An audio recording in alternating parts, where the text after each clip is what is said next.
Nous l'aborderons dans la fierté du travail accompli. Cette force immense que nous avons construite de nos mains, tant de fois, sous le mépris et les insultes. Mais elle est là. Et pour chaque étape, elle est là. Si vous décidez de la préserver, de l'entourer, comme vous l'avez fait jusqu'à cette heure en dépit de tout. Ce matin, il faisait beau à Marseille. Sur la mer fuyante, les rayons du soleil bondissaient d'une vague à l'autre. Ce matin, tandis que je me préparais à entrer dans cet événement dont je ne savais rien, me sont arrivés bientôt les échos de l'Oyapock, frontière française sur le Brésil, et puis ceux du Maroni, et puis ceux de la Martinique, et puis ceux de la Guadeloupe, et puis ceux de la Réunion.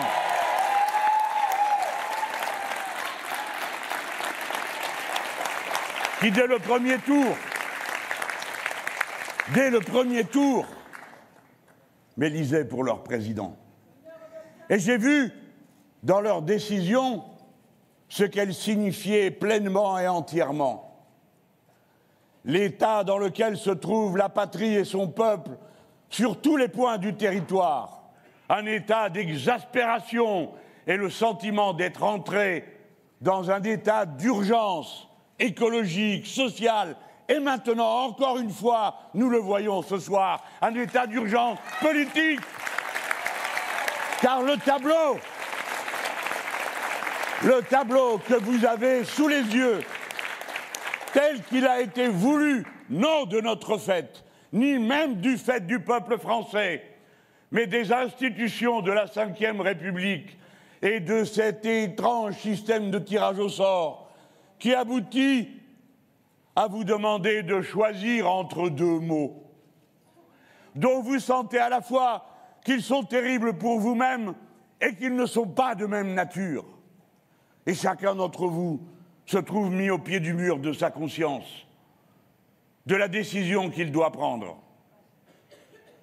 C'est la condition humaine d'être sans cesse confronté à des décisions qui sont souvent difficiles à prendre. Eh bien, la dernière fois, que s'est-il passé? Je vous ai dit ce que je vous redirai. Non. Je connais votre colère, mes compatriotes. Vous tous dont j'ai parlé il y a quelques instants, je connais votre colère. Ne vous abandonnez pas à ce qu'elle vienne à vous faire commettre des erreurs qui seraient définitivement irréparables. Tant que la vie continue, le combat continue. Et c'est mon devoir de vous dire, comme étant le plus ancien d'entre vous, que la seule tâche qu'on a à se donner, c'est celle qui accomplit le mythe de Sisyphe. La pierre retombe en bas du ravin, alors on la remonte. Vous n'êtes ni faible, ni sans moyens. Vous êtes en état de mener cette bataille, et la suivante, autant qu'il y en aura. Regardez-moi. Je n'ai jamais lâché prise, je n'ai jamais cédé, je n'ai jamais baissé le regard. Et c'est de cette façon-là que nous avons construit cette force. Alors maintenant, c'est à vous de faire. Dans la bataille qui arrive, nous avons constitué le pôle populaire. Parce qu'il était là, toutes sortes de gens ont pu prendre appui dessus pour faire un vote et nous amener jusqu'à ce point. Les batailles arrivent devant vous. Ne commettons pas l'erreur de nous fourvoyer à peine entrés sur le chemin. Nous savons pour qui nous ne voterons jamais.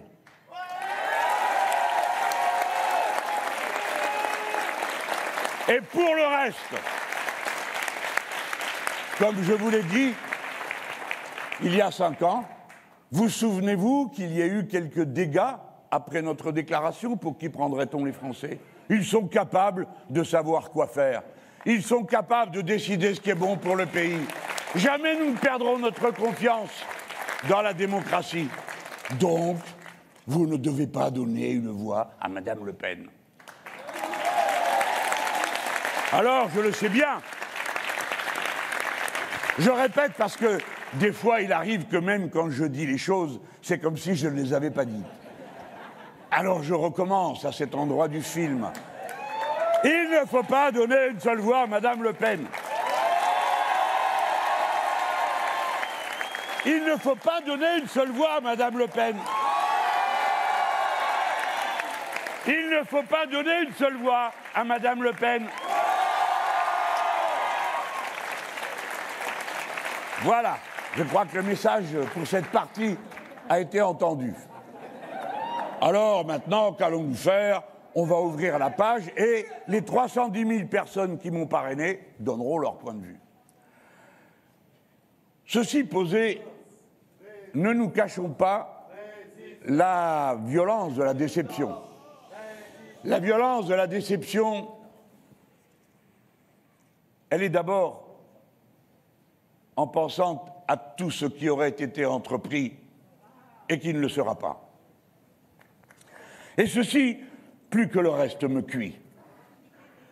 Ce que je me préparais à faire, ce que je croyais immédiatement à portée de main, les belles équipes dont nous disposons et qui étaient prêtes à se déployer pour assumer toutes les tâches qu'il y avait à assumer. Oui, c'est une déception. Mais en même temps, comment se cacher, je suis comme vous, entre les deux, comment se cacher aussi la fierté du travail accompli? Le pôle populaire existe. Si nous n'y étions pas, que resterait-il? Qu'aurions-nous? Rien. Et nous avons construit cette force.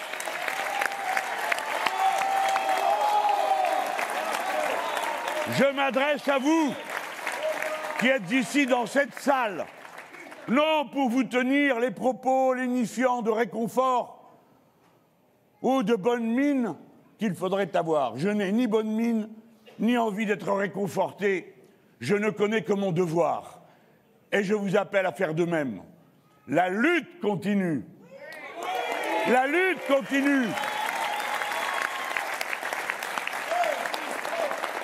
Nous disons à tous ceux qui jusque-là n'ont pas voulu l'entendre, ici est la force. Nous avons une stratégie, le pôle populaire. Nous avons un programme. Nous avons devant nous d'autres élections. Nous tiendrons à chaque étape notre rang. Réfléchissez-y. Alors, bien sûr, les plus jeunes vont me dire, eh bien, on n'y est encore pas arrivé. C'est pas loin, hein? Faites mieux. Merci.